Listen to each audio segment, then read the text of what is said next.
आज का जो मेरा टॉपिक है वो है 4 कदम 24 के। आप सबने भी अपने लिए जरूर कुछ न कुछ सोच कर रखे होंगे कि 2024 की जब शुरुआत होगी तो मुझे ये करना है, वो करना है, और इसीलिए आज मैं आपको 4 कदम के बारे में बताने जा रही हूँ। अगर आप इन चारों ही पॉइंट्स को अपने जीवन में अपनाते हैं तो सबसे बड़ी बात तो ये है कि आपको कभी भी पीछे मुड़कर नहीं देखना होगा और आप हमेशा आगे बढ़ते चले जाएंगे। आपके जीवन में निखार आता चला जाएगा और इसके साथ ही अगर आपने कोई गलती भी किए हैं तो उसे भी सुधारने का मौका मिल जाएगा। मैं संगीता आप सभी भाई बहनों का स्वागत करती हूँ जीवंत जीवन चैनल पे। तो चलिए जानते हैं उन चारों पॉइंट्स के बारे में। फर्स्ट, मौन रहना। देखिए, अगर आपने इस चीज को अपने जीवन में अपनाया तो सबसे बड़ी बात तो ये है कि आप बहुत सारी ऊर्जा को बचा लेंगे। जो लोग हमेशा बोलते रहते हैं वो अपनी ऊर्जा को भी नष्ट करते रहते हैं।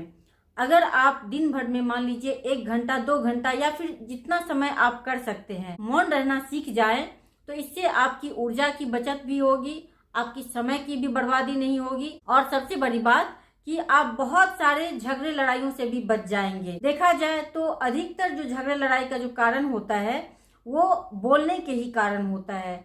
जो लोग जितना ही ज्यादा बोलता है वो लोग उतना ही ज्यादा फंसता भी है।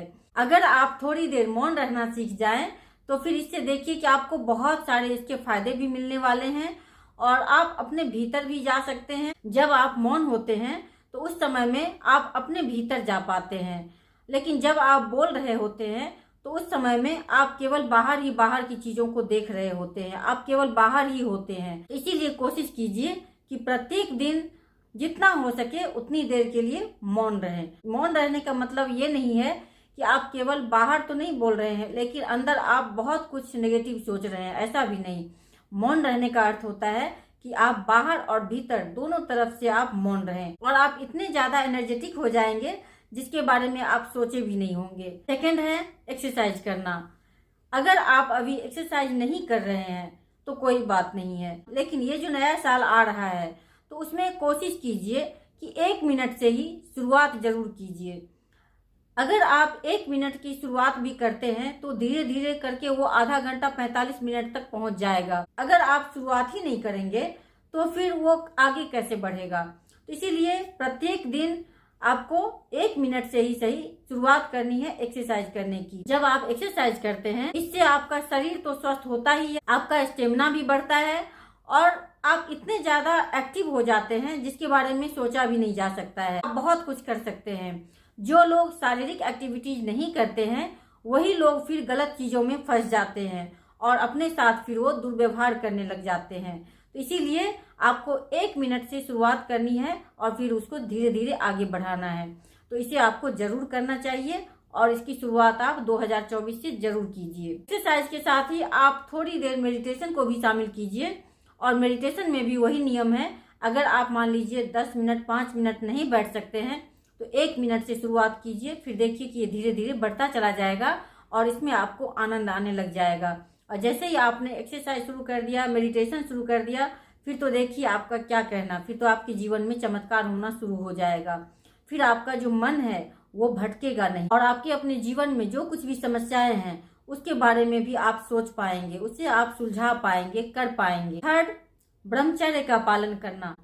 आज के समय में लोग ब्रह्मचर्य को नहीं समझते हैं क्योंकि इसका ज्ञान ही नहीं है। अगर आपने अपने साथ बहुत ज्यादा दुर्व्यवहार किया है, ब्रह्मचर्य को खंडित किया है, जिसके कारण आपका शरीर बहुत ही ज्यादा अस्वस्थ हो रहा है, आपका माइंड अस्वस्थ हो रहा है, तो फिर 2024 जो आने वाला समय है उसमें आपको ब्रह्मचर्य पालन करने के लिए एक दृढ़ प्रतिज्ञा लेनी चाहिए और ब्रह्मचर्य का पालन करना चाहिए। जब आप ब्रह्मचर्य का पालन करते हैं तो इससे आपको बहुत ज्यादा फायदा मिलता है। शारीरिक रूप से, मानसिक रूप से, सामाजिक रूप से, हर तरह से आप शक्तिशाली बनते हैं। इसके साथ ही आप बहुत ही ज्यादा चरित्रवान भी बनते चले जाते हैं, क्योंकि जो लोग ब्रह्मचर्य को बार बार खंडित करते हैं उन लोगों को देखिए तो उनका जीवन भी नर्क बन जाता है। फोर्थ है अपने लक्ष्य के प्रति जागरूक रहना। अगर आपके जीवन में एक लक्ष्य नहीं है तो समझिए कि आप कुछ भी नहीं कर सकते हैं। जो लोग एक लक्ष्य बनाकर चलते हैं उन्हें पता होता है कि आगे कैसे बढ़ना है, उसके लिए मुझे क्या क्या कार्य करना है, कितने घंटे मुझे मेहनत करना है ताकि मैं उस लक्ष्य तक पहुंच पाऊं। तो इसीलिए आप अपने जीवन में एक लक्ष्य जरूर बनाइए। और जब आप लक्ष्य बनाएंगे तो आपको पता ही है कि किसी भी लक्ष्य तक पहुंचने के लिए आपको शक्ति भी चाहिए, ऊर्जा भी चाहिए, आपको एक्टिव होना भी जरूरी है, समय भी चाहिए, आपको हर चीज चाहिए। उसके लिए आपको इन चारों ही चीजों को अपनाना होगा। जब आप शारीरिक रूप से, मानसिक रूप से स्वस्थ रहेंगे, मजबूत रहेंगे, ऊर्जावान रहेंगे, तभी आप अपने लक्ष्य को प्राप्त कर सकते हैं। जिन लोगों के जीवन में एक लक्ष्य नहीं होता है, उनके पास कुछ करने को होता ही नहीं है, फिर उनका जीवन भी बेकार हो जाता है। इसीलिए इतना खूबसूरत जीवन मिला है आपको, ईश्वर ने आपको यहाँ पे कुछ करने के लिए भेजा है, तो एक लक्ष्य आप जरूर बनाइए और उसे आप प्राप्त कीजिए।